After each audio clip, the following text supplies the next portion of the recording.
entire industry is at a crossroads, and everybody knows it. The financial motor has to be completely redefined. That is going to have to be equitably distributed by the people who are responsible for the content. Not the folks who make the deals for the content, the folks who actually make it. Like minds are going to have to come down and be equitable. 4 months after their strike ended, Hollywood actors are still struggling to recover. The fact that the entertainment industry is falling, bitch, the house is on fire, okay? Everyone is fleeing for their lives. The entertainment industry is seriously broken. I'm a former editor. I am definitely financially struggling. I may lose my house. Getting paid a fraction of the cost. I hear people go, you work a lot. Well, have to. The math ain't mathing. Hi, I'm Erin Norman. And I'm Leonardo Leon. And we're the co-founders of Share.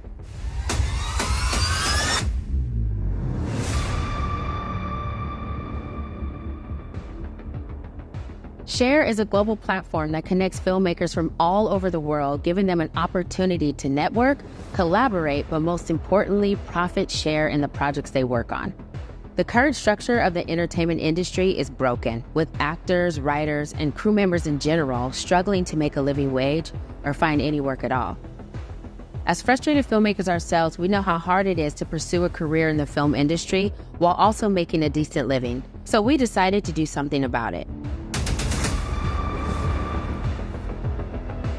We believe that everyone who participates in the creation of a film should share in its success. Not just the studio execs with corporate interest or the crew above the line, everyone. For too long, the artists that actually create the movie magic have gotten the short end of the stick, receiving little to no equity in the projects they create. The Share platform gives filmmakers an opportunity to bring their amazing stories to life. And here's how it works. Filmmakers from anywhere in the world can join Share for free and immediately connect with other filmmakers in their area. They create a profile and add what skills they have, plus see what other filmmakers are close by. Once filmmakers find a project they're interested in, or list the project they've created, they can find their crew and begin to collaborate on projects. Whether there's a budget or not, filmmakers can negotiate their time and skills for back-end points on any project that they work on. After completion, the team will send their project to Share, where it will be uploaded. We have more people. We've been getting a lot of texts, so thanks for the patience, everybody, because people are in traffic, and we thank you guys for coming out on a Wednesday in LA during rush hour. Can we get these mic? Oh, never mind. Thank you. Thank you so much. I have to put on my glasses, so give me just a second. First thing I want to say is I want to give a shout out to our production team, Keelan Media back there, who is producing this. Yes. Thank you. Chris and Mylene have been working with us for the last couple weeks to get this going because we're live streaming this and people can see this from all over. We got almost like 1,000 people watching, which is pretty awesome. Yeah. And we have a couple watch parties going on right now. So a shout out to Film Girls Chicago with Julia. It's about 25 people watching there. And they're part of the Film Girls Brunch. And they are an incredible group of women who are doing lots of, what's the word I'm looking for? They're doing lots of productions and with independent filmmakers in Chicago. And I also want to give a shout out to THS Creative in North Carolina. Our advisor, Lamont Tyson, is hosting an event there too. And it's a great studio for your post-production, anything that you're looking for, especially as an independent filmmaker. So wanted to thank them. And then I'd like to introduce you guys to our incredible panel. I'm sure you guys have seen all of them, but I'll go ahead and start down there at the end. That is Mr. Patrick Caligiuri. He is... Hello. He is an executive producer, media, and entertainment analyst. You guys all know him as Producer Patrick. I don't know if you've seen any of his videos. I don't know if you've seen any of his videos in the last couple years, but he's amazing, executive producer. He's done so many amazing projects, including The Amazing Race. Yeah, so give it up for Patrick. Thank you. Next, we have Miss Cindy Cowan. And let's just go ahead. Emmy nominated. Emmy winning, Oscar nominated. Great films like Traffic, Dr. T and the Women. If These Walls Could Talk, I could just keep talking. But an incredible woman and human being, but also a film producer with a lot of amazing experience. The person sitting next to her, I think that you would have to live under a rock with no TV for the last 40 years to not know who she is. So we'll just, I'll just go ahead and let you know a little bit about Miss Tisha Campbell. Basically, we've all grown up with her, but Boomerang, School Days, My Wife and Kids. I could just keep talking and talking, but I don't think we have enough time. Actress, producer, musician, all that good stuff. So thank you, Tisha. Welcome. And my brother from another mother right here, Mr. Dave Brown. Industry veteran, actor, producer, and founder of Indie Night Film Festival. Dave is one of our partners with Share 2, and he's an incredible human being as well, and he wants to see us thrive in this creator economy. So welcome, Dave. Yay! And also, too, before I start, we had some incredible sponsors show up for us. Waterloo, they gave us some great sparkling water, so there'll be refreshments outside. Coup Champagne, because we're going to have a toast after this. I'm sorry, my mouth is so dry. Excuse me. Hold on. Coup Champagne, and then also Lo Siento Tequila. And it's incredible, you guys. I don't know if you guys are tequila drinkers, but it's extremely smooth and good to go. We have a drink that we set up called the Green Light. So we're going to be serving that after this. So we're going to be doing that. We're going to have a toast with Coup Champagne. We're going to be green lit. Oh, okay. Oh, my God. I don't know why they sound like him over there. Yes. Everyone here will leave green lit. So thank you guys so much. Thanks to Coup Champagne. They're also, they're a startup company like us, and they believe in the creator economy. So when I reached out to them, they were more than happy to give us champagne, because after this event, we're going to meet in the courtyard, and we're going to have a toast where we can basically lift a glass here and anyone watching to the new creator economy. The reason why, and I'm sorry, I'm Erin Norman. I'm the CEO of Share. I've been busy. If you guys can't tell, I'm running around like crazy. Thank you, guys. Thank you. We created Share a couple years ago because we've been struggling filmmakers, and after the historic strikes, we just got to a point where it was like, something has to change. I don't know what's going to happen, but we just need to think about how can creators and filmmakers like ourselves actually thrive. What does that look like? And the first thing we thought about was the financial structure. Like, it has to be broken.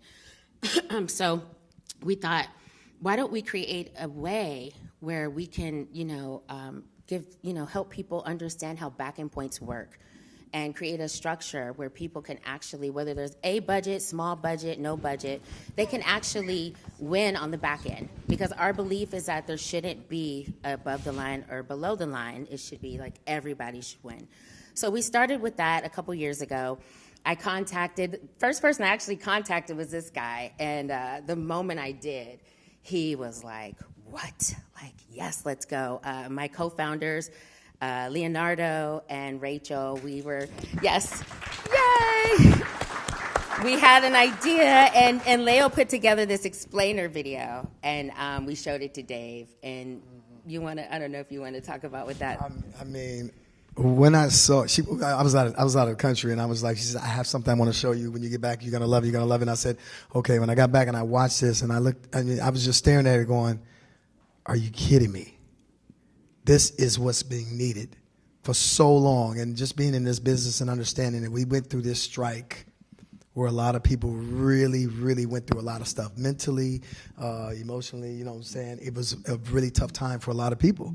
And I said, Erin, you don't understand. This right here is going to be, I call it the Tesla for, gasoline in cars. This is, this is going to be the thing in Hollywood that's going to move the needle for everybody to get back on track and be able to own their IPs and really, be creative, as we are all creators in this game. So I told her, I said, this is a no-brainer and this is what's needed. And everybody look out for shares. I was like, yo, let's keep it coming. Yeah, he was really a supporter from the beginning to really help us keep going. And then we called Dave Brown the great connector because he just started picking up the phone and calling everybody he knew. He didn't even sign a contract with us. I was like, Dave, you're kind of, no. Let's just go. Let's just build. And he's like, I got you. Let's go. He was just like, I just want to see this happen. How can we make it happen? And so we've been working on Share. And we thank all of you guys for your patience because, our platform right now is very similar to our MVP, and we're growing and we're trying to get it to the next place. But, with limited resources, we can only move as fast as we can. And so we decided to just keep going. People are showing up, investing. But one of the things that has been amazing is the community. You guys have been so supportive. And that's what really told us, we got to keep going because folks are ready. What do we need to do? So we wanted to gather tonight to actually talk about some solutions because every headline, everything is doom, gloom. We all know it sucks. Sound stages are empty. Thanks, producer Patrick. So, but we needed to know that. And so thank you for bringing that to us because most people don't understand our industry and they didn't know how dire it is. I don't want to say was, but it is. We're in crisis right now. So with Share, one of the things that we want to do, and one of the reasons why I wanted to host the panel, is to talk about what's next. What do we do with Share? What do we do with each other? So to kick this off, I'm going to go ahead and ask, excuse me, I'm getting over a cold, so forgive me, you guys. Miss Tisha. Oh, hi. Hi. Hello there. I'm first. Yes. So, okay, you've been in this industry. You've been working since you were 3? 3, yeah, 53 years. Okay. I was going to say 23 years, but okay. That's nice.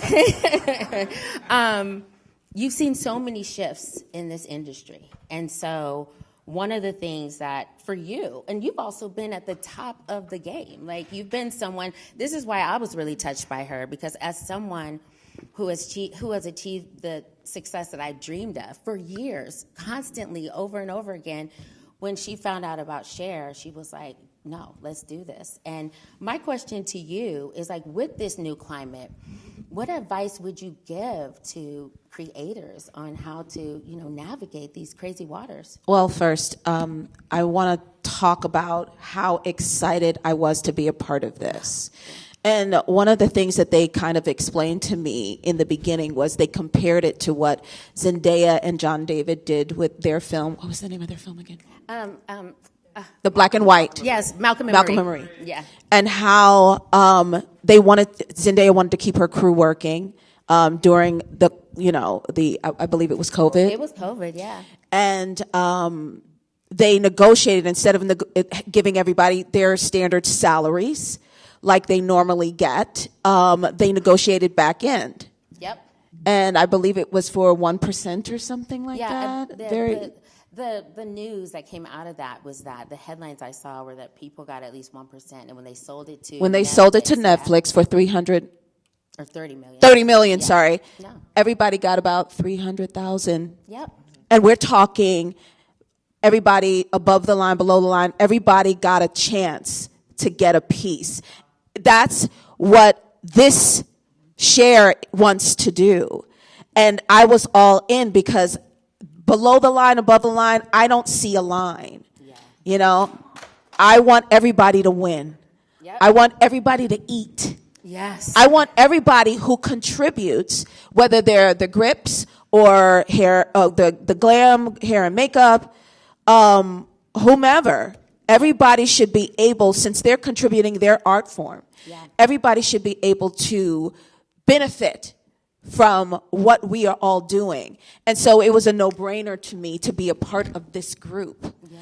And as far as, me being in this business for forever, I've watched and seen many, a strike. I think I've been through about 6. This was the worst, though. Yeah. And I'm not sure, Producer Patrick, whether it was because we knew more, because we have cell phones, we have social media, we have all of these things. But for me, what I saw was the worst one I think I've ever lived through. And you know what's interesting is from being on the unscripted side, which is non-union programming, we actually were the canaries in the coal mine because I was around for the 07-08 strike. And when the WGA striked back then, that's when we actually saw the massive boom in reality television. That's when the Kardashians showed up. That's when we went to work. And so it's funny, back in 2023, when we heard the WGA was striking, a lot of us in unscripted were starting to grease our palms like, oh, okay, well, my brothers and sisters in the unions, get what you deserve, but, we'll go to work. And it was silent. We didn't hear a peep. And that's when all of a sudden we all kind of went, something's up. Because they're not buying from us. They're not buying anything.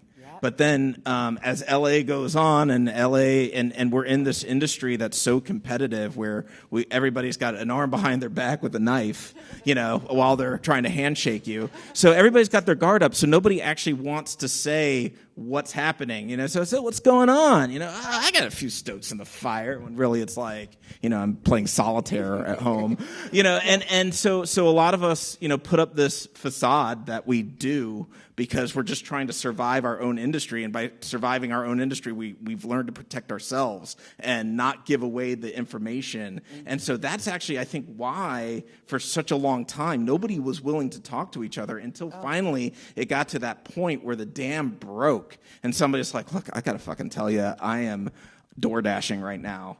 I'm going into my kids' college fund to pay rent. I'm selling my inherited heirlooms from my grandmother so I could get my mortgage done. I'm selling my house and moving out of town. And when you start hearing that and you're like, something has to, give. It has to change. And it has to change. And we are in, no one has to tell you right now, we are in an era of change, politically, capitalistically, and creatively. We're seeing AI come to the forefront now, and that's adding more questions than it's giving answers to. And it's just giving us we're almost breaking at peak anxiety.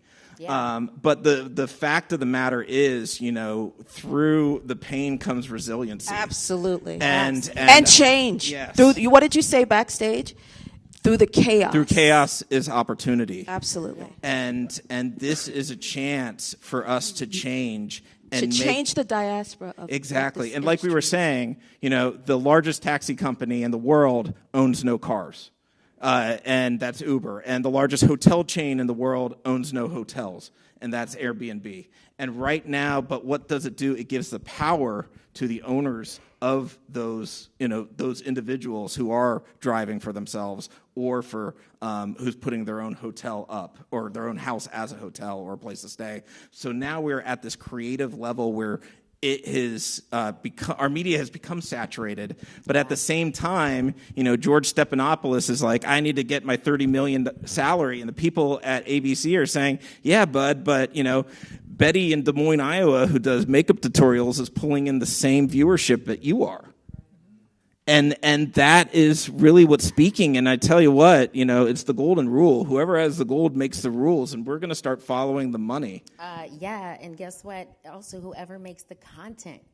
Right. Because that is the gold. Yes. And, and that's the thing, too, that I think about. It's like when we were talking, Tisha, months ago, I can't even remember, like the fact that you, Viola Davis, like so many people that I find to be extremely talented, like your projects can't get greenlit. Right. So for those who don't know, I don't just act. During COVID, I wanted to do everything that I was always told that I wasn't either allowed to do or shouldn't do or couldn't do or wouldn't do. And so I started to write and produce and, diversify everything. And so I sold, actually during COVID, I sold 5 shows. Yes. That doesn't mean that it got greenlit. Yes. But I did sell 5 shows. And some were unscripted, some were scripted. But it's so important to create as much as you can. Like, I have to have at least 10 shows that I'm creating so that at least one of them can get on. And we have to greenlight ourselves. So, like, and that's where Cher comes in. Yeah, right. But when I hear you say that, and then all these other people, and I know tons of people with amazing projects, I'm just like, where does that leave I mean, if you guys can't get it done, where does that leave the rest of us who don't have the experience and the talent, you know, because you've had years of experience to get to where you are, you know what I mean? And speaking of greenlighting, you know, the people who are greenlighting have changed. You know, they are no longer the creatives that loved and championed television shows or movies. You know, they're cogs in a machine that ultimately leads to Silicon Valley. And, you know, you get, as the saying goes, nobody gets fired for saying no. And that has become the MO. And we've seen thousands of projects hit a wall, you know, and then Chitty Chitty Bang Bang gets a sequel that'll be coming out next year. Well, and you know, I'm like, who are the two people that actually enjoyed that green light? It's like the person who greenlit it and the director they hired on, and then everybody else is just like, fuck that shit. But know that there's just so much creativity, and when you have creatives just constantly hitting the wall, and finally, you know, the shakeup has finally got everybody to say, you know what? You know, damn the torpedoes, I'll do it myself. That's right. Well, let's take it back. Let's think about it like this. Everybody here is invested in stock. We all invest in stock because we believe we want to put our money on something to make money, right? So what if you take your celebrity or the person you love in the business and you invest in something they want to do and you're a part of it? Now you become family with this film. And then as it makes money, you make money. That's the whole. At the end of the day, why can't we do it on all these different businesses in the stock market? So why can't we invest in Tisha Campbell, who's been on TV for I don't know how many years, and everybody loves her, and she has fans. So if your fans invest in Tisha Campbell, you know, then you are making, they're going to push your projects out even more. Why? Because we made an investment. But we're investing in one another. Right. It's not even the Tisha Campbell of it all. I'm investing in you. I'm investing in you. You're investing in me. Right. That's what we want to do. We want to change everything. And somebody asked me, I think it was you. We might shake up the industry. Are you scared? I ain't never been scared. No. And you said it when we talked that day. Like, I'm not scared. And I was like, great, because a lot of people, like you were saying, Patrick, are quiet. Yeah. And Cindy, I just want to go ahead and say, when we met, we went to lunch, and immediately she's like, this has to happen. I'm in. Like, how can I help you guys? How can I help you guys grow? And I just hearing this from, like I said, from you guys, it was like, okay, great. Let's keep getting out here, because I'm definitely not scared. I don't have anything to lose. No, none of us do at this point. I have a lot more to lose than I do. So, you know what I mean? Like, I'm, you know, I've been so far. I keep going so far, and then it's like, nope, actually, it's not going to happen. And I would love to hear what she has. Like, yes. I know, because I fell in love with her backstage. I just met her. Yeah. But her heart is so pure, and she wants the best for all of us. Yep. So I would love to hear a question. Yes, and I want to ask you, Cindy, because when we talked that day at lunch, one of the things you said to me was that this is brilliant. I want to help you, but your budgets, you got to tell people to keep their budgets down. If they want to win, if they want to monetize their work, you can't have people joining the platform with $10 million budgets who've never made a film, which we actually have, and we've tried to walk them through. Like, actually, you know, you're going to have to... I'm doing an independent film. Yeah, you're doing an independent film. So, Cindy, and I love that advice, and I was like, yes, I would love to hear your take on, like, you know, for filmmakers in this crazy new creator economy. Like, what advice would you have about that? Because you've had massive budgets. Traffic. I mean, I'm sorry. Like, you've worked with massive budgets. So what advice would you give? So first of all, I have had massive budgets. I've also had micro budgets. So let's take a movie like Traffic. When Traffic first came to me, it had been out there for 11 years. Nobody wanted to make that movie. It was, and it also came to me, I think the budget was $60 million when it came to me. And that's why nobody was making it. The first thing that I did was lower the budget. Strangely, when Traffic came into my office, I think it had Tommy Lee Jones and Nick Cage attached. Oh, wow. And so it was all over the place. I remember walking it into my partner and said, we're going to make this movie. And he told me I bankrupted the company. Nobody had seen a movie shot like that. Steven Soderbergh is amazing now, but pre-Traffic, not that many people knew. Yeah. And, so what's the first thing I did? We slashed the budget in half. And then came Michael Douglas and Catherine Zeta-Jones. And, still, even when we went to sell the movie, people were like, we don't know what this is. But I believed in it so much, we ended up selling it to a company that went out of business called October Films. And then, of course, when we got the Oscar, we got 4 Oscar wins. People were like, oh, let's make a movie like Traffic. I mean, seriously. It's the Hollywood way. It's the Hollywood way. Story, yeah. But on the flip side, I think to what Erin and everybody at Share is doing, I've always been really adaptive. So at the height of YouTube stars coming up, I was the first one to make a YouTube movie. I just wanted to know, what is it like to work with these YouTube stars? And if this works, I'm going to start a studio for under $2 million, and we're going to make about 30 movies in that under $2 million. But I mean $2 million total. Yeah. So these budgets were going to go from 10,000. Our biggest budget would be 200,000, and we made a movie called Smiley, and it was filled with YouTube stars. Now, the interesting thing about Smiley, we made it for $250,000. We got more views than the Avengers. If you pull up the Smiley trailer and the Smiley movie, we had about 34 million views. And I thought I was onto something. I was like, I'm going to transform the business. This is going to be the greatest thing ever. And I remember at the time, I said I wanted to do 99-cent downloads. This is what my plan was. And by the way, had I done that, the 99-cent downloads for this movie times 34 million, I would, I'd be like financing all of you guys' movies. But again, nobody understood what I was doing. I was ahead of the time, so kudos to you, Erin, for being ahead of the time. When we did Smiley, all of a sudden UTA got involved, and all these managers and agents got involved and said, no, Smiley's going to do so well. We have to come out theatrically. And we did. We came out on 350 screens with a huge Halloween opening. I think it was Universal that took it out. We came out theatrically overseas. It was a kiss of death for me. It was exactly what I didn't want to do. Because we came out theatrically, we had to pay theater costs. I had to pay all of the, the rest of the costs, the marketing costs that went with it. YouTube people don't go to movie theaters. The fact that people, and thank God it's changing, think that if your movie doesn't come out theatrically, you're not doing well, that fallacy is going out the window now. Oh, yeah. So I didn't want to come out theatrically. They made us.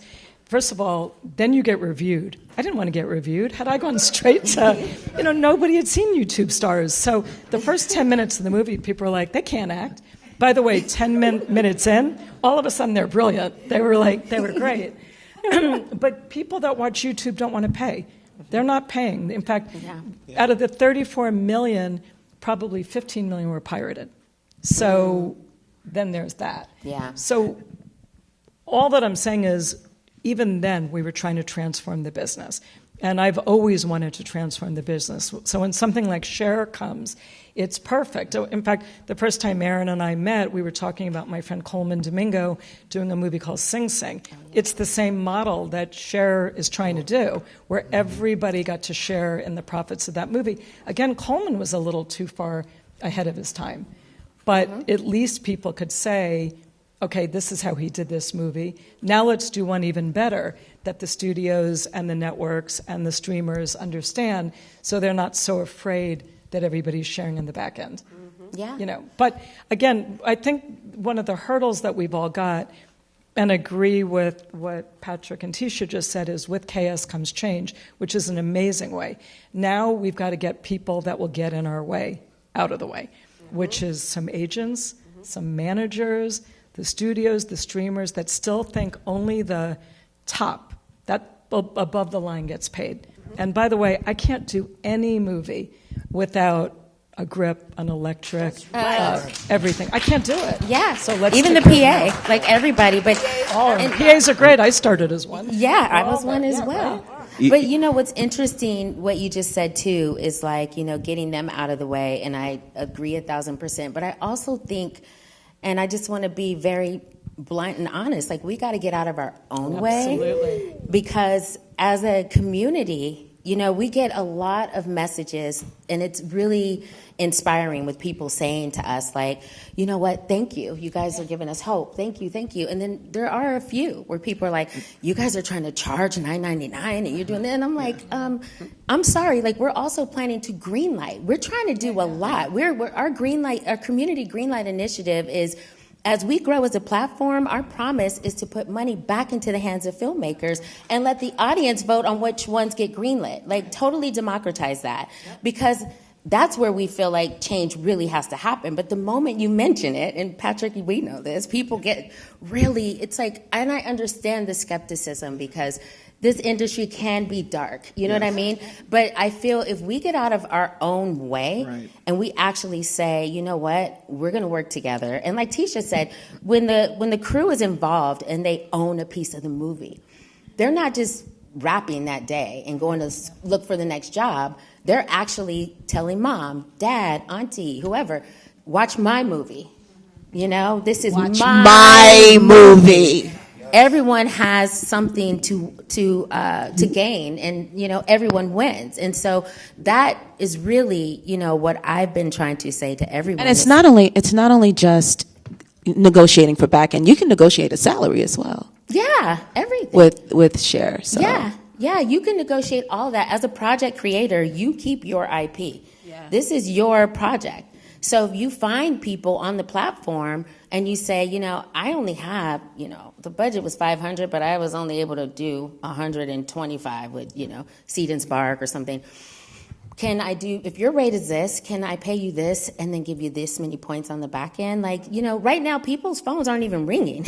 So if your phone's not ringing, what do you have to lose to actually be a part of something and grow, you know? And you know what? The entire economy is shifting. And I was at a conference a few months ago with an economist who was actually talking to studio executives, and he was as blunt as hell. He said, look, you guys, studios, you guys are acting like auto manufacturers, American auto manufacturers in the 1970s. You're saying our product is far superior. Everybody's going to buy an American car. That is the greatest thing. Everybody wants a Cadillac, and that's what everybody wants. And all these Asian cheap manufacturers that are beneath us, these Nissans and Toyotas and Hondas, they ain't going to do shit. And he said, you know what, you're looking, these studios are acting that same way to your TikToks, to your YouTubes, to your Instagrams. And what happened in the 80s? Those Asian cheap car manufacturers came in and steamrolled them. Yeah. And that is exactly what is happening with the creator economy,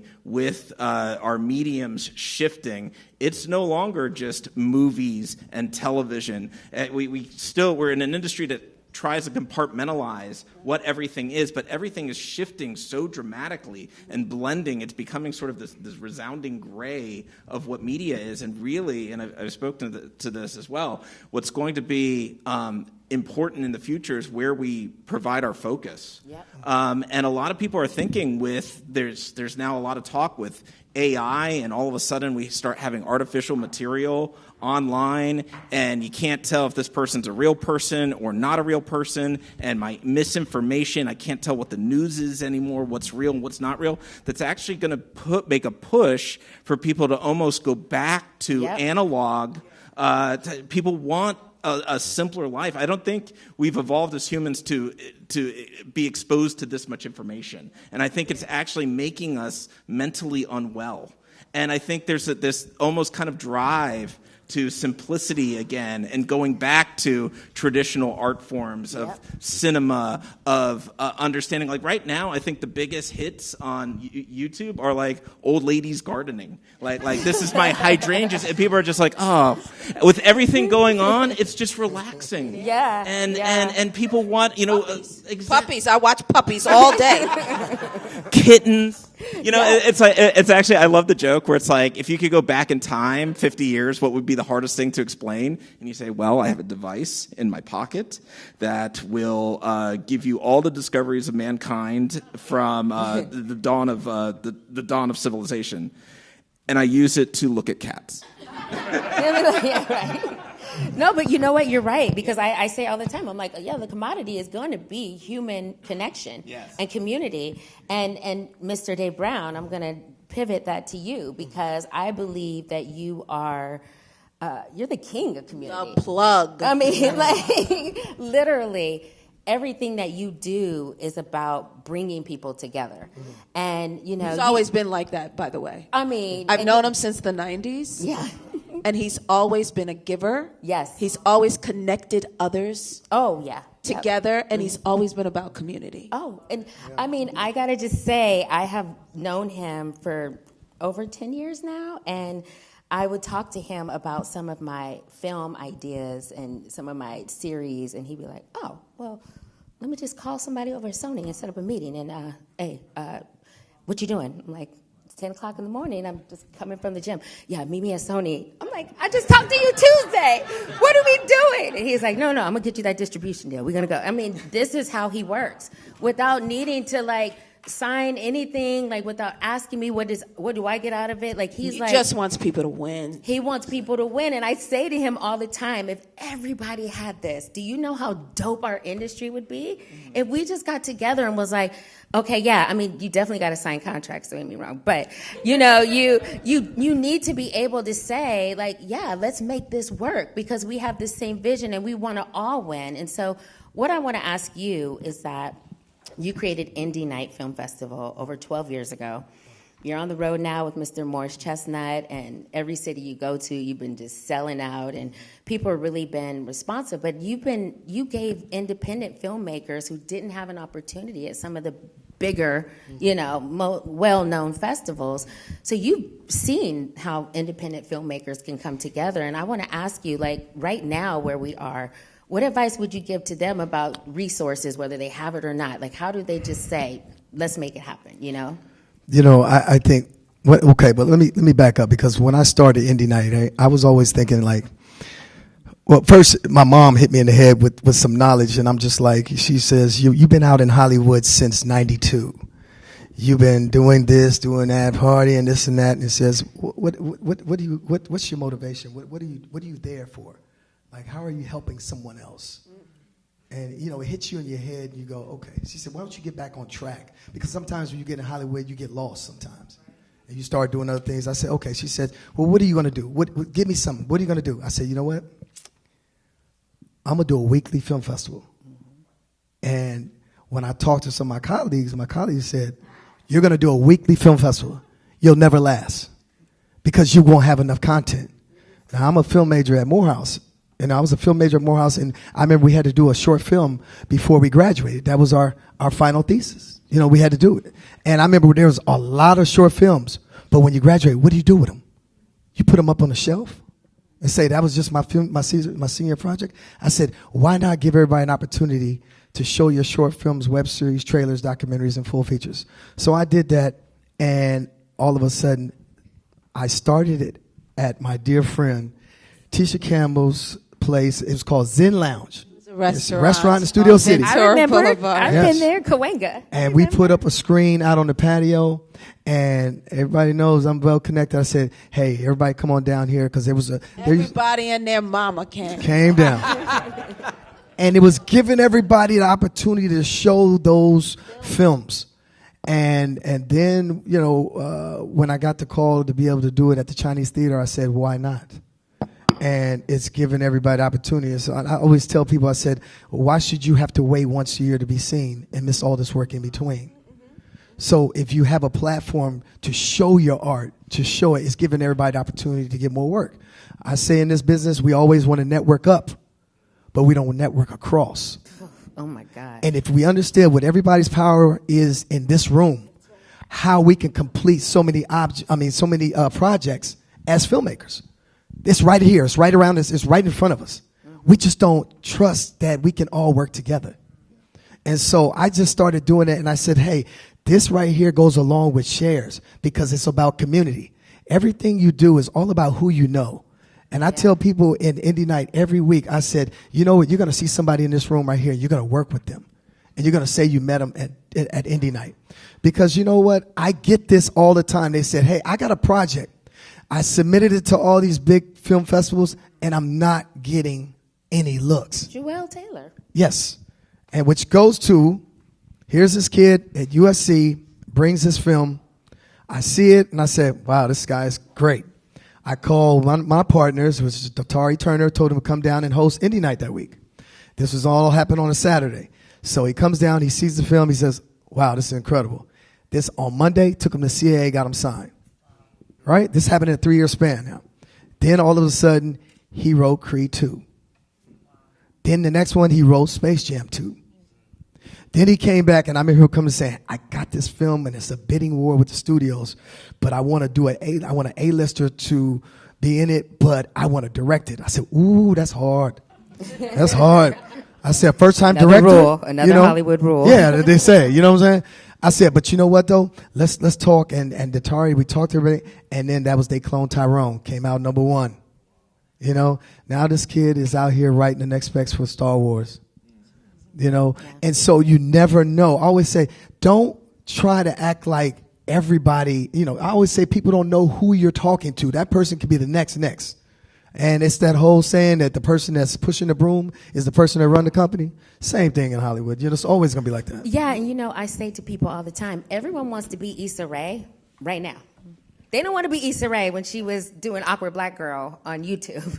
And so we got to be Issa Rae. We got to be Christopher Nolan when he did his first movie and he had to shoot everything by windows because the lighting, and they didn't have a budget. I think the budget was $7K, and they literally spent $6 on film. Like, it's like crazy. So, you know, the idea is to get back to that type of hustle hard. How do we hustle hard together? How do we do that? You know what I mean? So when you think about Sing Sing and like even Ben Affleck and Matt Damon, their artist equities, I think they did it with Air. And like, you know, these productions are doing it on a production. Like Share is a global platform. We want to do it globally, and we want to bring everyone together, and filmmakers and musicians. Because, you know. And speaking of musicians. Yes. Like, people don't know this, but I actually write music for television shows and movies as well, right? And the reason why I say that, and we're talking about next too, during COVID, nobody was working, and I have a friend who was a PA on the Martin Show. I was on the show called The Martin Show. And we don't know. Oh, we don't know that. We don't know that. Nobody knows that show. Sorry. Tell us about it. No. Sorry. So she was a PA and has now become the executive of music over at Foxx. Yep. And her name is Mamie. And she was like, hey, this is not much money, but I'm just trying to keep people working. You want to write some songs for some of the television shows, and we've written for all of the television shows, and she just kept people working, and it's one of those things where it's community. This is like, and bringing it back, sorry, I have to bring it back to Share because this is not only for filmmakers, it's also for musicians. Yeah. This platform, you know, a lot of musicians aren't making any money whatsoever. Streaming, you have to sell billions or stream billions in order to make just $1,000 now. Yep. And so the other way of making money, especially through a platform like this, is scoring. Yep. Because that's part of storytelling. Yep. And we need you. Yep. And so we've also made it available for musicians to also be able to write and score and get together with the directors and producers. And negotiate their music for back-end points too. Yeah. So you know what I mean? Because you're right. And own their music. Because even when I was writing for Foxx, you know, you can't. Yeah. You don't own it. Yep. You write your rights away. Yeah, and it's interesting because, you know, back in the day, like when a movie came out, like you ran to Warehouse Music or wherever the place was, and you got the CD. Soundtrack. So there's another project you were part of called Boomerang, and it was like one of the best soundtracks ever. And it was like, you think about... It helped sell the movie, too. Of course. Of course. When you think Waiting to Exhale, you know what I mean? Shoop. Yeah, all these movies. But when you think about Titanic and some of the best movies that are iconic, you know, when you think about it, Dirty Dancing, independent movie. She's the One was an entire Tom Petty album. Oh, God, yes. With Jennifer Aniston. That's right. So, you know, music and film go hand in hand. And so we want to invite musicians, too, to say you don't have to go that traditional route because that industry is shady, too. And, you know, there's other ways. And if you want to submit your music to a holiday movie or a horror movie. Like, I have my horror project on Share, and I literally had someone submit tracks to me, horror tracks, and they were dope. I was like, Leo, Rachel, listen to this. And they were so good that I'm like, putting this in, I'm going to actually keep this to the side till we get the funding because I'm going to hire her. I'm going to share in the profits of this film for the use of her music. You know what I mean? Because this is how it should be done. So musicians everywhere, we're all musicians, filmmakers, we're all artists. I'm sorry, go ahead. We're all artists. Yeah. And Erin, one thing that you're speaking of, and I think just kind of an underlying theme is there's a passion. And that passion, you know, of making, you know, spending $6,000 on film and using the $1,000 for the rest of the budget, like that is a story that somebody feels needs to be told. And we don't have that anymore. We just have, you know, this worked, make it again, or just another one. If I post every time I see another sequel get greenlit, and it's what started out as a joke is now a daily thing. And to have original stories that somebody feels they need to be told, that's what's missing from Hollywood. Because nobody... Artistry of the art. 100%, but nobody knew they wanted a Ghostbusters until Ghostbusters showed up one day. Like, no algorithm said, you know what this nation needs is a bunch of guys with ion packs hunting ghosts. No, it showed up and everybody went, holy shit, I never seen anything like that before. That's cool as hell. I am into that, and that is the power and passion that filmmakers and creatives have now that they can inject back into the system, and that is going to gain the audiences. The audiences have also gone stale. They've been eating the same meal over and over and over again. Everything tastes bland. There's no spice to it anymore. And then all of a sudden, you're going to give somebody like... Sinners. Sinners, exactly. Yes. And everybody goes out of their damn mind. And I think Sinners is now the highest domestic grossing film in the last 15 years. Yeah. But you're right, Patrick. It's like that passion. You have to have it. I keep telling everybody, you got to hustle hard. You're not going to make it, especially now.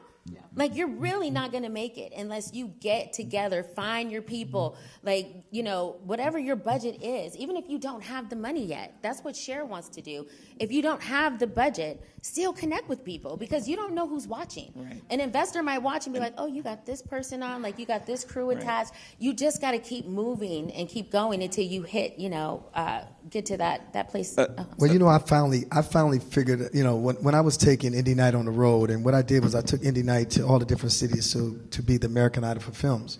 So I would do it in all the different cities, and so what I found out is that everybody would come up and say, I would always show the Share video every time before we started any film festival in any city. Yeah. And I would have all the writers and everybody come up to me saying, finally. Me. Yeah. We finally have something where it's giving back the power to all the artists. That's right. Yeah. And this is a great situation where I think that everybody is empowered, no matter what you do. If you're doing hair, makeup, if you're doing lighting and all these different things, it all falls in the community of what? Filmmaking.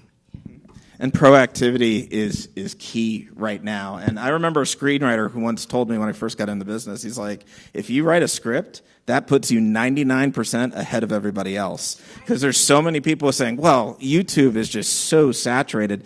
It's 12% of the worldwide TV market now. Yeah. And there's 2.8 billion people on YouTube. And not all 2.8 billion are creating. Most of those people that are on are watching. And that is your audience. And there is something for everybody. And you can break through the noise. And, you know, I hate talking about myself, but even my own Instagram platform, just speaking from the heart and being true, I've grown exponentially in a year.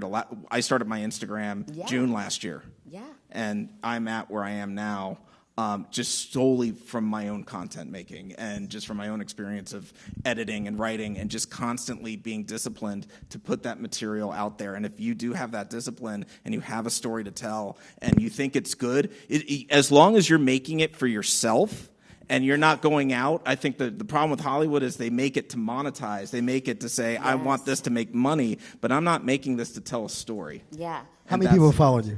Right now, probably about 83,000. That's how many people want to know that didn't know about the stuff in the industry that they want to know. Yeah. And when we first met, numbers, because we talked. Yes. You're like, I'm just going to start my Instagram. And I was like, cool. And it was like within a month. And it was like 40,000. It was like 2 months. I was like, damn, Patrick. Yeah. Oh, my God. But that's because you were telling. You should see my OnlyFans. I have. No. Why you got to make money somehow, right? No. Well, Patrick, but you're telling the truth, and you're doing something that nobody else did, and that's something that we also have to think about. We got to break the rules. Yes, we have to break the rules because guess what? We all follow it too. Because if they're looking like I had someone call me one day, and they were like, "Yeah, like we should talk about this project because right now Hollywood's looking for black female writers." I was like, "Oh, that's right." That's what they're looking for. But literally, our community does that. Oh, they're looking for this, so let me pivot and write this because we're hungry. Yeah. We want to pay our bills. You know what I mean? So this is no shade on people taking that route, but it is something that we need to consider as we start to move forward. When you take a leap of faith and you do something no one else has done, you do win. Like traffic. Like traffic. Like you said, like sinners, like actually turning on your phone and talking about the issues in Hollywood where nobody else would do it. Mm-hmm. With starting Indie Night. Like all these things that we are... that we celebrate in other people. Oops, I knew that was going to happen. It's okay. Leave it. It's fine. All the things that we celebrate in other people, we don't really go, well, some people do, but it's a really small percentage of people that actually go after it. Like, when you think about the people who created Uber, and like you were saying, it's like the odds were stacked against them because it had never been done before. Yeah. And so we got to get to the point where we say, you know what, and there's no kids in the room, so I could say this, but fuck these rules. Yeah. Let's write our own rules. Let's change the game. Like, how do we do that? And that's what we're doing with Share, and we're planning on doing more and more. Like, all the people that reach out to us talk to us about, like, funding and the system is distribution. Broken. It has been broken. It that's is your Humpty, first video, right? Humpty Dumpty fell off the wall, and right now you have the studio heads picking up the pieces going like, how do we fit this into the 2019 model? But I've had a lot of production company owners, producers, streaming executives actually talked to me, and they said, hey, you know what? The biggest myth of anything was that we were profitable before COVID. One production company owner, and I'm not going to name names because he asked me not to reveal this, but I'm going to say this on a live right now. He said, you know, when I owned a production company, the biggest profit we ever got was a 17% margin. Most of the time it laid beneath 9%. Yeah. And that was how much profit. And he goes, I can't tell you right now, there are production company owners in LA that are terrified because they are millions of dollars in debt, and they know that once the lights go off, they're coming after them. Oh, and again, this kind of goes back to this facade of everything was great and everything is powerful, but the fact is the model was broken leading into the mess that we had. Absolutely. And we're actually starting to see through the banks too and the financiers, they're starting to look at the model completely differently. They're starting to say, hey, you know what? Instead of just trying to invest in one show or movie, we should actually approach this like venture capital seed rounds. Like instead of looking at like one project to invest in, there's 50 projects. And we know like with startups, you know, you're going to have the one unicorn. But if you invest in 50 projects and hope that 2 of them, you know, become successful, that they're actually saying that model is probably going to work a lot better than what currently exists now. And transparency too. And transparency, like, absolutely. You know, you have to be like we are, and we'll be announcing this soon. I was telling them backstage, but we have a new distribution model that we we were contacted by a company and they presented something to us that was absolutely mind-blowing. And it was like, not only does it give you that transparency, but like people can make money. Like that's, as a filmmaker myself, that's every time we have a conversation, it's like, okay, how do people make money? How do people, because really, and I don't want it to come down to just money, because the art is there and the passion is there, but people need to make a decent, sustainability. But you know what I mean? My favorite poll I ever took was, I was like, do you think, filmmaking accounting is honest? And it was like 98% of people said no. And it's just like, we all know that it's like, there's robbing Peter to pay Paul, but all of a sudden, even like in the movies that we know have been successful, that have made billions, somehow are in the red on the books. And we know that that's not right. And we know that movie gets funneled away from filmmakers, from production workers, to line somebody else's pocket or to make money for the company again, as opposed to going allocated appropriately. And like you said, that transparency, it really needs to get fixed. And there's no reason why it can't be. It's no reason why it can't be. And I feel like that's our goal, is to change. I mean, we're flipping the script on every level, like funding, distribution. We do, let's talk about AI really quick for a second, because we get a lot of people asking about that. And we do, like, AI is not going away. It's not the future. It's here. And one of the things that we decided is that, like, we never want AI to replace a person, a job. But can AI help, like, streamline your production? Can it help you with your log line? Can it help you with your teaser video? Why not? And so that's something that, I wanted to hear, like, your thoughts on that. Like, if anybody had... you know what? I actually read this fantastic New York Magazine article this week, and it was about Natasha Lyonne's... she started an AI production company, and they've got a film premiering in Tribeca.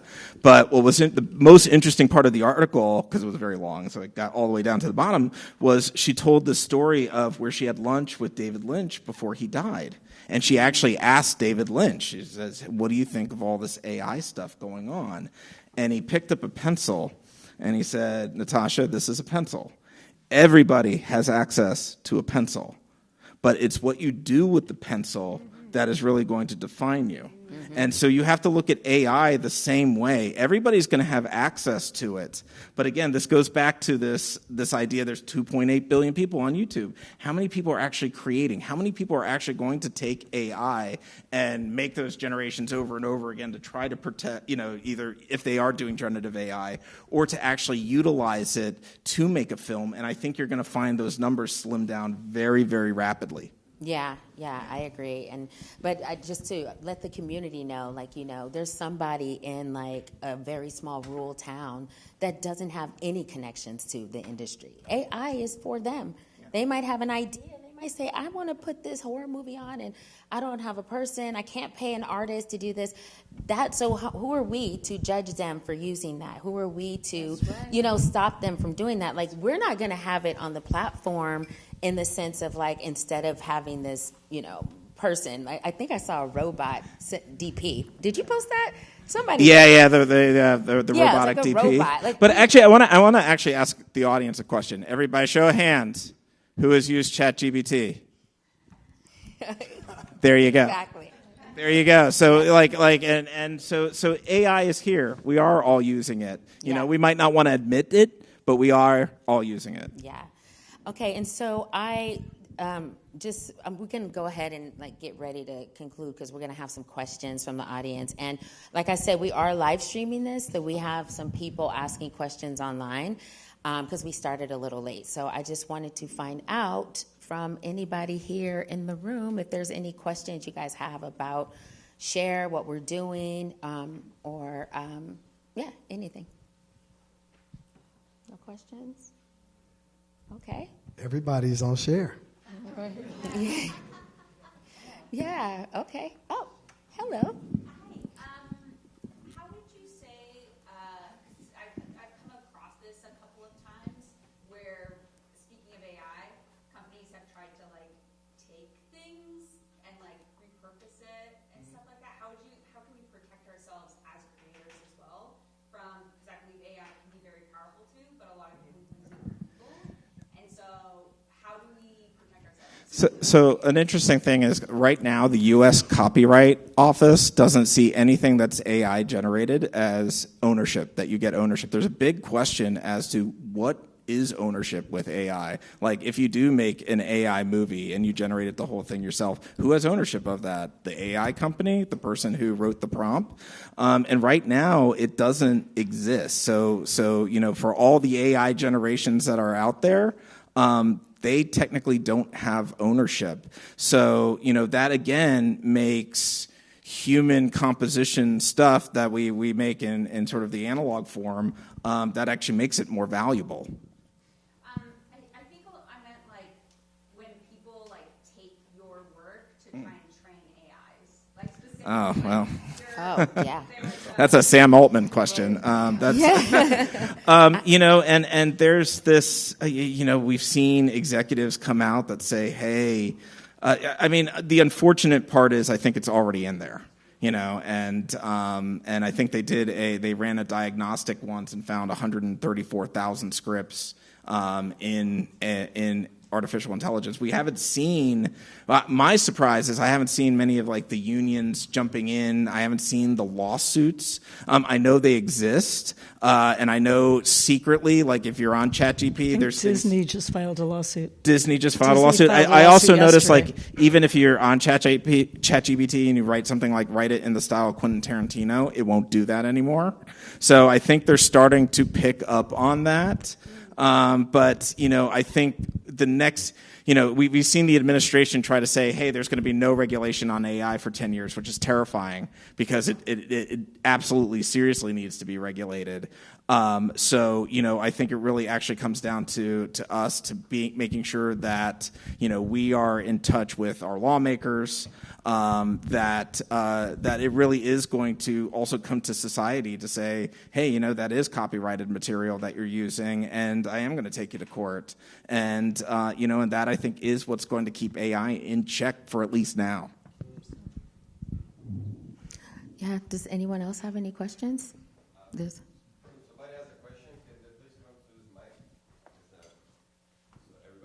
Can hear. Well, are there any questions from online? Because this is a live stream, so we can answer questions. But meanwhile, while they do that, I also want to just say that, like, on our platform, your IP is protected. We want to make sure that. And we have an amazing law firm that we're working with out of Century City, and all of the legalities that go, there's a lot. You don't realize that you have to put on the platform. So like the back-end points, contracts, some of the things that like when you decide to actually negotiate that and then finalize a deal with someone, like that's a contract. Putting your project on there. Like we have an option on the platform where you can have it private or public. If you make it public, then everyone can see your project and they could submit. So you just open the door for submissions. If you leave it private, you can go see who the community is and you could reach out to them for them to come and actually, submit themselves to your project. Because if you're looking for a DP, yeah, and it's private, you can go through Share and find a DP that you. Exactly, that you think, and we're working on, like, we're constantly updating the site. We're constantly, talking to our developers, and we have a new team of developers, too. We're working with a lot of people because as we build, we're seeing all these things that need to be enhanced, that need to, and so being able to sort through all of those, we had to get that upgraded. There's a lot of things. So again, I appreciate your patience as we build and we continue to get to the site that we envision. And our tech advisors, our advisory board, when we talk to them, they're like, go back and look at Uber's first website. Go back and look at Netflix's first website. And I'm like, okay. It's like, you have to just keep going. You can't stop to try to make it perfect. And so that's been what we've done. And sometimes it's embarrassing because I get on the site and I'm like, this looks terrible. What happened here? What's going on? And I have to just say, you know what? I'm doing the best I can do where I am right now. So I'm excited about that. And we're going to be having those updates for you guys really soon. We're going to have a version 2 of the site within 6 to 8 weeks, which is going to be really cool, you guys. Our team is awesome, and the visuals are really great. So I think there's a question. This is a question from the live stream. How exactly are you planning to automate share revenue with all the cast and crew involved in the project? And will there be any room for Hollywood accounting? Yes. So, first of all, too, let me give a shout out to Ivy O'Brien and Chris Hatchett, one of our team members who's helping us moderate those thousands of people online that are watching. And speaking of Chris, he introduced us to the amazing folks at Entertainment Partners. I think they might be in the room. There they go. Hey. Partners, we love you. Yes. We love your checks. Yes. And they have a whole new division for independent filmmakers. So we've been talking to them for months now about a partnership so that they can help with budgets. They can help people with payroll. And so we're partnering because one of the things we believe in is that we don't need to try to monopolize everything. Right. You know what I mean? I have people call me and they say, have you heard of this new company called Calo? And I'm like, yes. And it's just a go.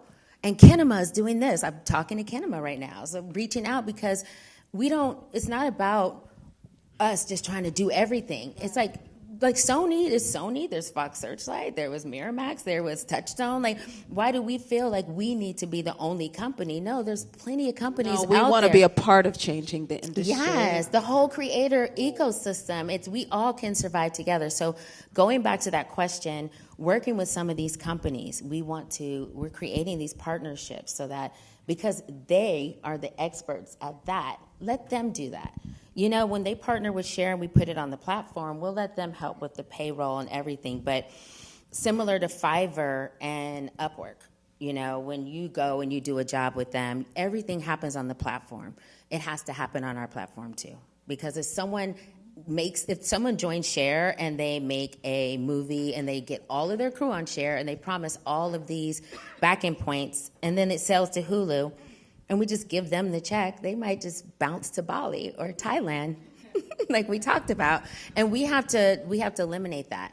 So the payments do have to come through us, and then we have to send it to everyone on the platform. That is the only way to protect artists. So if you do that and you work on a film, and then you get an email like, hey, Samantha, the film you worked on just sold to Hulu. Congratulations, check your wallet.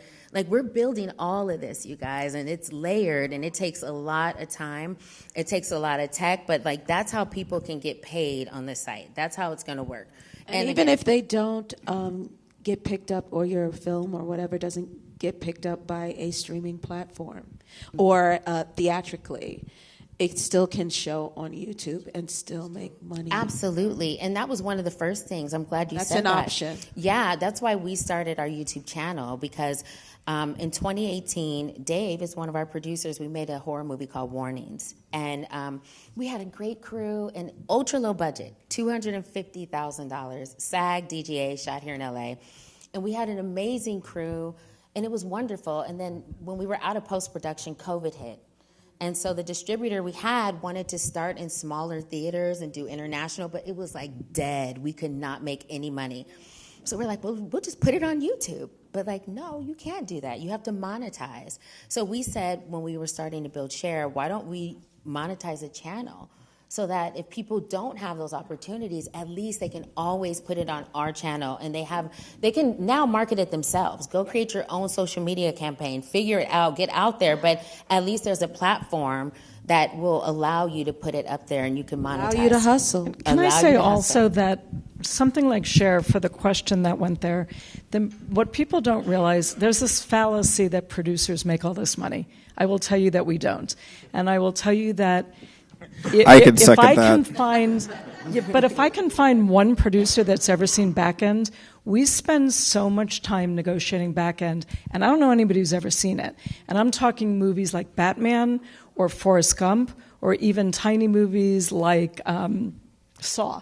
Yeah. They do not see back end. You don't. Yeah. So you've got a lot more opportunities to get back end by working with companies like Share, where transparency is key. It is not key in the studio world at all. Oh, no. So, and thank you for saying that. And after COVID, when we finally were, like, we got on Apple TV, and, like, we would get the tiniest checks. And it was like, wait, what?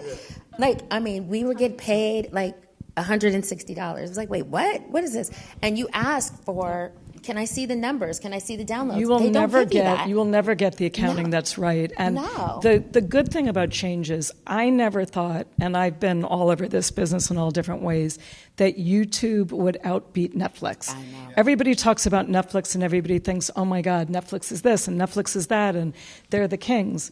YouTube is beating them. I know. So there is it again. Going back to what I said originally, if your movie doesn't come out theatrically, you are not a failure. We have a lot of movies that we make that I don't want to come out theatrically. Yeah. That's right. People that are associated with me do, but I don't. I know the economics of the business. Right. And if I come out theatrically, it's a great ego boost. My dad's going to be thrilled, whatever. But I might have an economic better chance of going through YouTube or Share of actually making money. Egos need to be thrown away at this point. Yes. This entire business is ego driven. And when you do something like Share and everybody shares as one, we start to get rid of the egos, and then we get to all participate. Yeah. Absolutely. Okay. There's more questions online about. Go ahead. I'm sorry. Go ahead. Just generally about distribution, the best way for getting distribution. And then also there's a lot of people asking how they can be involved with a project that Tisha or Cindy are part of. So just so you know, you have fans out there. But distribution, solving the distribution issue. I mean, all we can do is, like I said, we have a new distribution model that we are excited about that we're going to be announcing very soon. We're working with a company that's going to help us with a huge campaign because we believe that this distribution model that we're going to put on here is for music videos, short films, and like I said, full transparency, but also a huge percentage goes to the artist because it's their work, it's their art. And so we're trying to find ways to do that, and that's one way. But there's so many. Like I'm going to give Kinema a plug. Like, check it out. We're talking to them right now. Go see what there are people like Mark Duplass. He's like, listen, we're shaking the game with distribution because that aspect really has to be changed. Because great, you have the passion. Like, this is the thing. The hardest part is the funding and the distribution. Because the middle part, no one's lazy. Everyone wants to work. Like, literally, no one's like, oh gosh, I don't want to do this. It's like everyone wants to get to work. So that part is the easy part. But when the work is done, how do you monetize it? What do you do? So we are constantly having conversations and meetings and internal discussions about how do we fix this. And so we don't have the exact answer, but we're going to keep trying. And we're definitely going to, we think our distribution model is about to kill it, especially for short films. That's what we believe. So let's, One thing I also want to add, and this kind of touches on what you were saying, Cindy, is I also don't think people realize that Netflix has a shelf life. These subscriber-based systems, because the next generation that's coming up is used to everything for free. And if you think that they're going to start paying $20, Gen Z, who's already struggling for work, that is going to be and Netflix and Hulu's and Disney Pluses, they all see it. They all know it's coming, and they're doing the exact same thing they just did for the last 2 years, which is they're burying their head in the sand, and they're just like, Netflix is trying to do stuff like it because they're starting to realize that YouTube is kicking their ass, and they're like, well, maybe we'll start doing short form content, and we're going to start putting podcasts on Netflix, but they're already behind the 8 ball. Mm-hmm. So, I think they're actually only going to get more and more, and then finally Netflix is going to have to come to Jesus where they start realizing, oh my gosh, we have to go full ad revenue or something because subscriber system just does not work. And where you're going to be asking people that are already struggling financially in this country to keep forking out money for their entertainment. Movies movies got big in the Depression era because it was an escapist for people that were having hard times to go, and movies were inexpensive. They were pennies and nickels, and they were affordable. Mm-hmm. And for some reason, that got lost in the last 20 years. Yeah. Okay. The second part of the question was, how do they become a part of the movies that we have on the platform? I think we just finalized our budget. Yes. And the movie is up? Is it up? No, it's going up. Yes. And so it's for the same thing. It's the same thing. I think we're going to make it public, and people will be able to submit their resumes online on the Share platform, and then we'll be able to choose who we want to work with. Yeah. We're going to have an announcement soon because Tisha brought us a really amazing project that is for... It's a Christmas movie. Yeah, but still, it's great. And it's filmmakers and musicians because, that's right. Need a new Filmmakers Christmas. So we're going to be announcing that soon. And when she told me about the project, she's like, yeah, I love it. And let's get people on. We're going to share It's like a Christmas nanny diaries. Yes. African-American nanny diaries. Yes. And it's amazing. So we have projects. We're just fine tuning things before we can get out there. And Patrick has a project too that I read that's amazing. I may have thrown something up on Share. It's a time to start doing passion projects, and during the very slow time during the strikes, I actually wrote a short film. Yes, and it's appropriately titled "The Influencer." But I always kind of love this idea, especially working in reality and of themes of fame and what happens when the spotlight fails. But I'm also kind of like, what if you had a very popular influencer and then they had to go into witness protection, and this craving of needing to be validated is eating away at them, but they also had to hide away for their safety. So, but I also want to say the producer who teamed up with me is here. Tara, are you here? She must have gone to the bathroom. She was. She's probably in traffic. But She's real, I promise you. What's interesting, though, is you had us read it last year, and he was like, I wrote this, and I was like, it's really good. I was like, this is really good. Like, we need to put it on the platform, so it's coming. It's actually on there. It just started. We still have to start financing it. Yeah. But, it's just, it's like, hey, you know what? It's either... well, there's no kids here. It's, you shit or get off the pot, So I'm taking a shit. Yeah. All right. We have another question. Sorry. Hello, Greg. Hi. So as I understand the community greenlight, there needs to be 10,000 pro subscribers at $10 a month, and then $100,000 will be distributed amongst films that are chosen. Yes.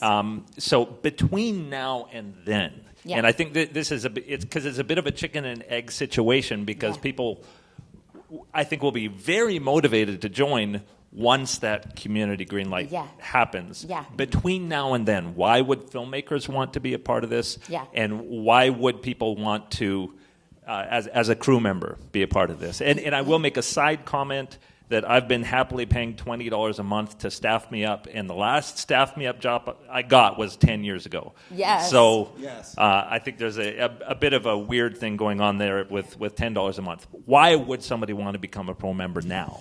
Yeah, well, I tell people as a pro member, because one of the things that happened when we launched is we were flooded with emails from businesses that were suffering. Didn't even think about it. I'm just going to be completely honest. Selfishly, as a filmmaker, all I thought about was the writing, the crew, just us. I didn't think about the prop house. I didn't think about the dry cleaners. Like, you guys don't understand. These people are losing their businesses. We're on Zoom calls with some of these people that are in tears. Like, I have 2 more months before my doors close. And I'm like hanging up, like, we have to help them. Like, what are we doing? And so we decided to create the Share Marketplace to kind of say, like, listen, we see you. We know you have a business. We believe in your business, but also let us highlight your business. And in return, in exchange, you give some of our filmmakers a discount. So to answer the question is that if you have no resources, you come to Share to find people that could work for little or no budget and negotiate back-end points so that everyone that puts their blood, sweat, and tears, I keep doing that, into a project wins. But also, as a pro member, you get a discount. So, if you are, like, one of our companies is a DV Depot, and they're going to offer like 50% off, and they're willing to exchange back-end points. they love the system we have. So we're talking to people in Romania right now that has a post-production. Like, people are reaching out to us from Canada, and they're like, listen, this is my company. How do we get involved? So we're trying to create a system to where we can list all of their businesses. And we had someone come up to us and was like, are you going to charge them? And I was like, no. This is how the creator economy works. Right. Like, we're going to list them and advertise them for free. And we're going to put them on our platform, on our Monday marketplace, to highlight their business. Because you know what? We want to see them win too. If we're all winning, it changes everything. Right. So from now until we get to Community Greenlight, you join Share to crew up, find people, get discounts, help your budget go down. You might have a budget of $600K, but can you bring it to $475 by offering back-in points, by getting discounts?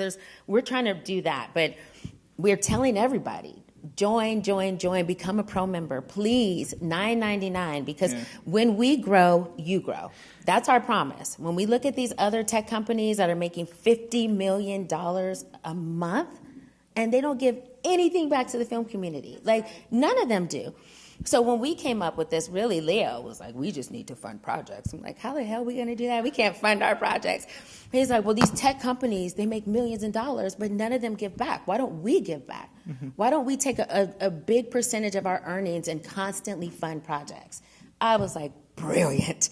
Let's do it. This is the way. Everybody, I made a video, if you guys saw it. I was like, join, everybody. This is going to be a movement. And we had like 30 people join. It was like, listen, you guys, if you have a subscription to any of these other places and you are in the film industry, you are out of work, you have to ask yourself, what are we building together? Yeah. You see me saying this here. It's on social media.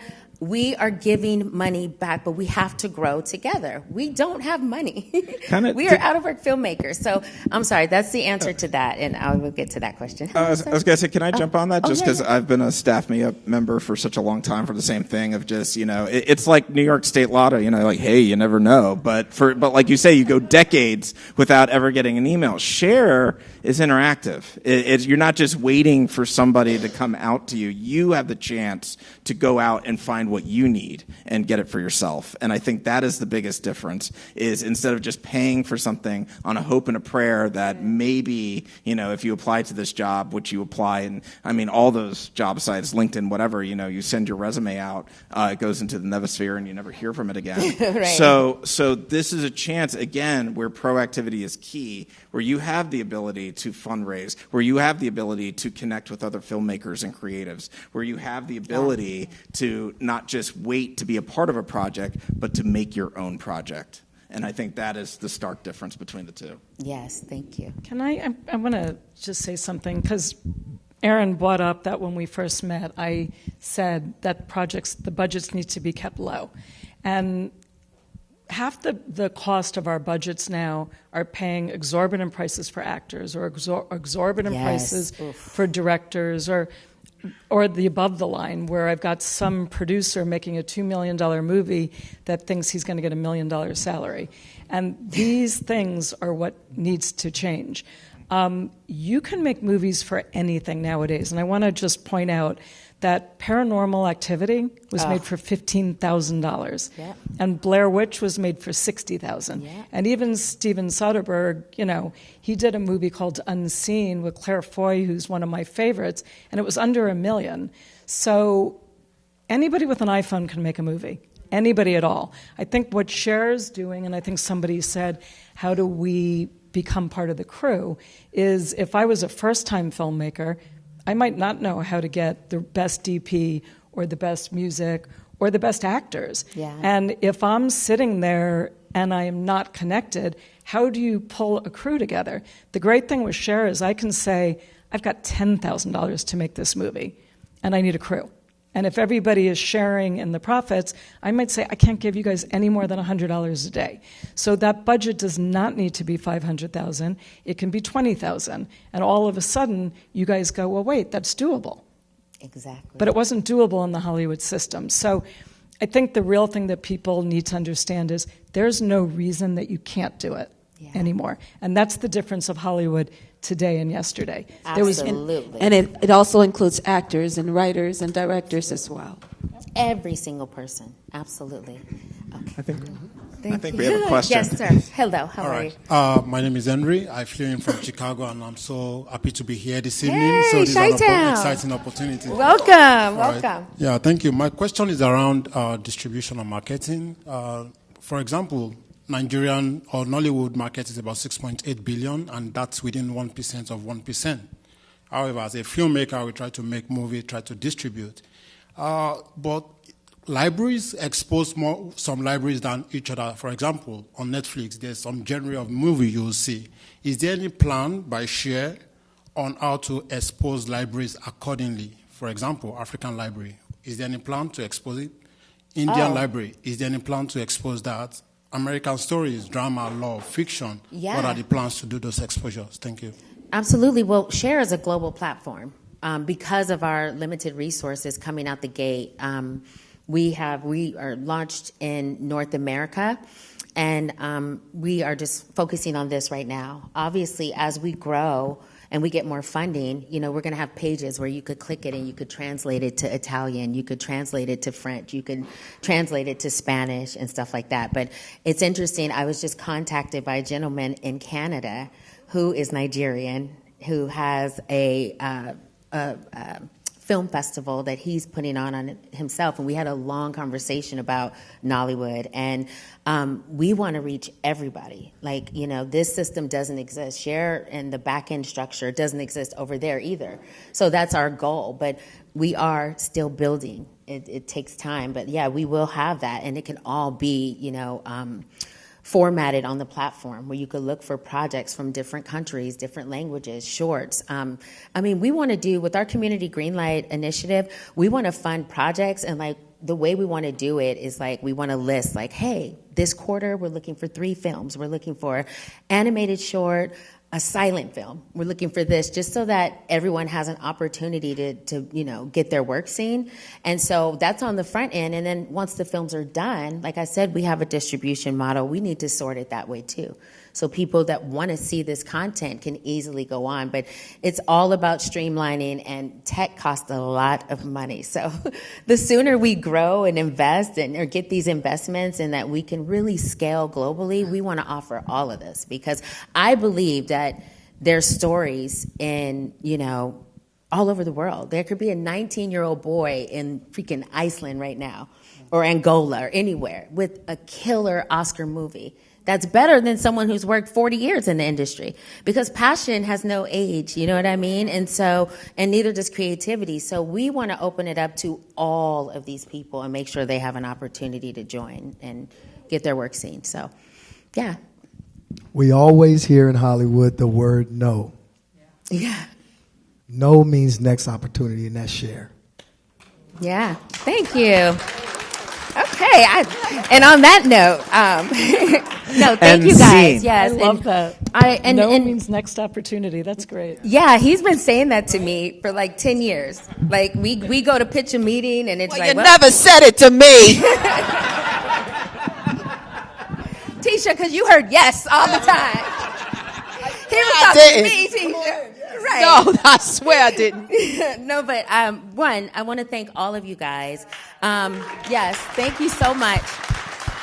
And not just for showing up tonight and being a part of our panel, but also being part of the Share team, because all of you guys have shown up and believed in us, and there have been really hard days, really, really hard days. And sometimes I'll get a call, and it's what's up? Let's do this, or just something that just makes me know that we're doing this for the right reason, because it's not easy, and you get afraid of having pie on your face, or failing or not working. But I'm just I don't care. I'm going to just keep going. You're going against the grain, but you're also giving hope to so many. Yeah, with your support and with your support, because there's a lot of people in here that have invested, that have shown up, that have really, given me those pep talks. And I say, if we all continue to do this and we spread the word, Hollywood will change. It will change. And it's not just Share.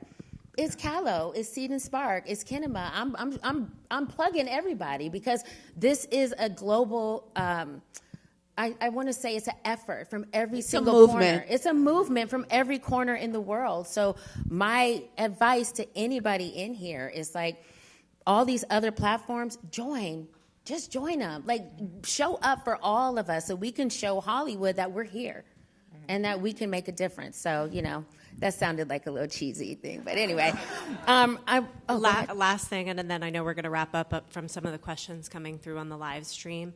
Just a little further explanation is, no matter where you are in the world, you can create a profile on the Share platform.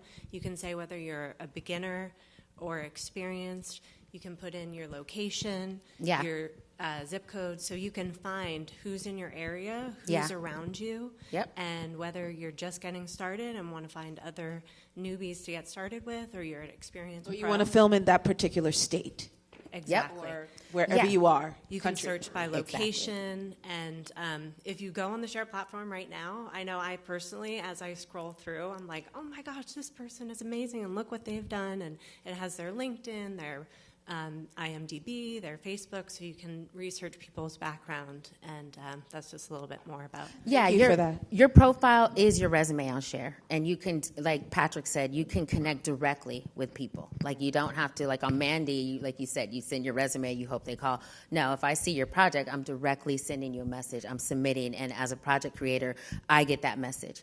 Hey, Antoine applied to this, and I can go look at his whole profile, see his LinkedIn, his IMDb, his LinkedIn, his Reels, everything. We wanted to keep it all in one place so that we eliminate gatekeepers on every level. Like, you can just connect. So with that being said, we got tacos and tequila outside. I want to invite everyone to the courtyard because we're going to have a toast in a couple minutes, because to our THS creative team at the studio in North Carolina, to our Chicago Film Girls brunch, raise a glass, and wherever you are, because everyone's live streaming, like, I think we should celebrate this. I think that we should talk about the new opportunity and not, how terrible it is anymore. Let's talk about what we're going to be doing and how we're moving forward, because this is an opportunity to really shake things up. So I'm excited. Thank you all. Thank you. What are you going to say?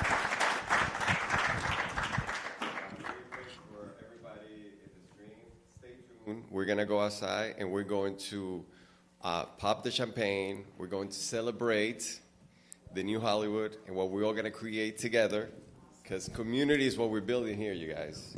Okay? Yay! Right now, AI is changing everything. Community is going to be everything. So stay tuned. Yes. And a big shout out to our live media. Tequila Media, thank you again. They've done an amazing Coup job. Champagne. We're going to have a toast with Coup Champagne. Live event. Thank you so much. Thank you, everybody, for coming. Thank you. Let's get green lit. Let's get green lit. Yeah, go have a green light drink.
Share Platform is unlike anything for filmmakers on the planet. And you want to know why? Because the platform is designed to be a collaborative profit-sharing ecosystem.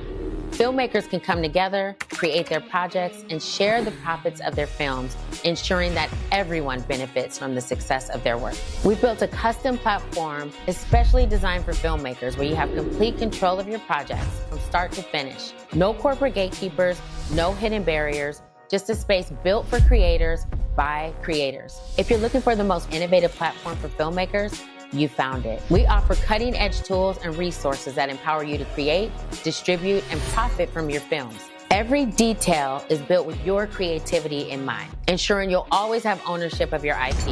And it's available at a cost accessible to filmmakers from all backgrounds. Are you guys ready for this revolution? Join today so we can get these projects off the ground.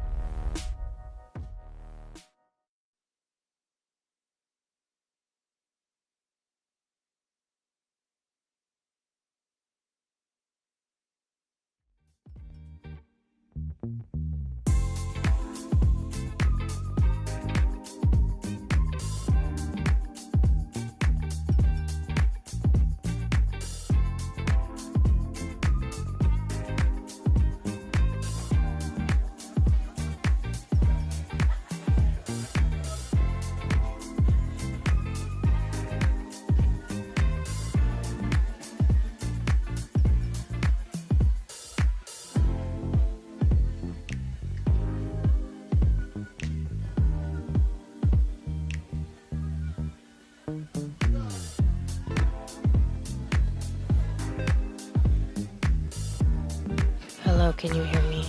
Okay. But I don't know. Hello, can you hear me? Are you listening?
Okay. Of course, I will.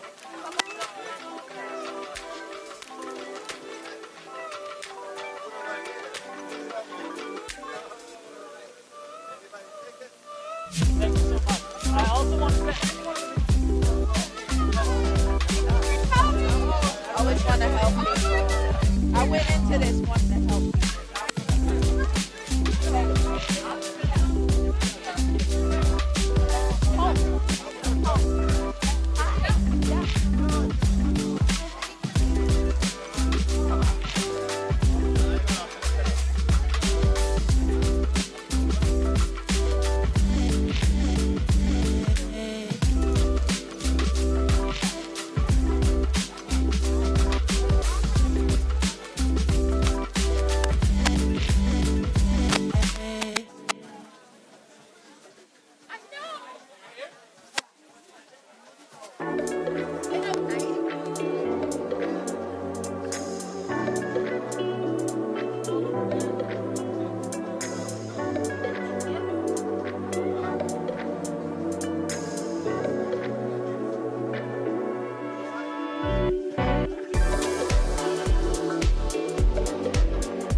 There's people online. We don't want to lose them.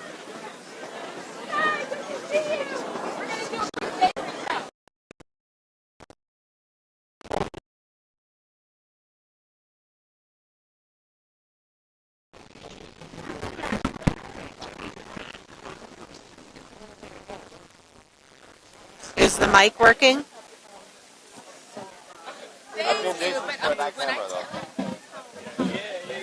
Hey, hello. Can you hear me? Okay, good.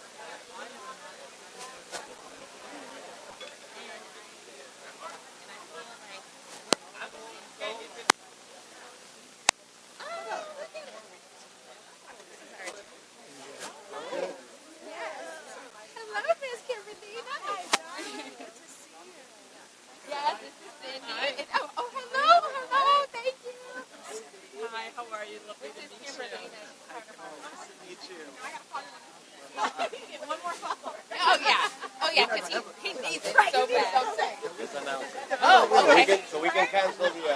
Okay, so do I get on this mic? No, this mic is only for that. We don't have a mic, so we have to shout out. Okay. All right, everyone. Hello. It's No, just for the that's live for the live. Who's going to do the other bottle, though? Dave needs the bottle. Yes. No, this Grab one. that bottle. Right, exactly. Right.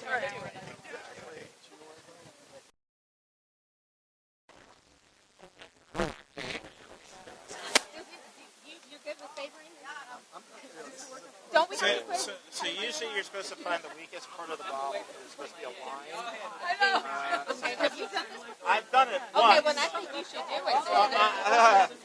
That's a lot of failure. Okay. Hey, listen. Open it a little bit, so it's just ready to go. Okay, and then you're going to do this. Okay. Hey, is it?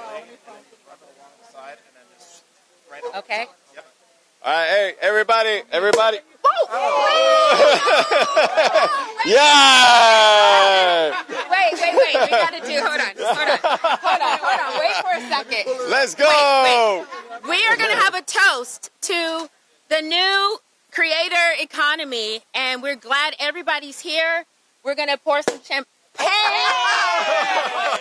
I didn't have to do it. He did it on his own. We were gonna. This is. It's too much power. But this is cool champagne, you guys. This is another startup. That's also a disruptor. That's also about the creators having power, having a voice, and we want to thank them. And we're toasting with this champagne because it represents what our company is all about. So, cheers, everybody. Cheers. We're going to pour some glasses. We got cups right over there. We also have a tequila drink called the Green Light over there, so help yourself, okay? And for everybody watching, thank you for coming. We love you. And let's get this rolling, guys. Let's go. Thank you. No, because Leo tipped it off a little bit. Let's start pouring.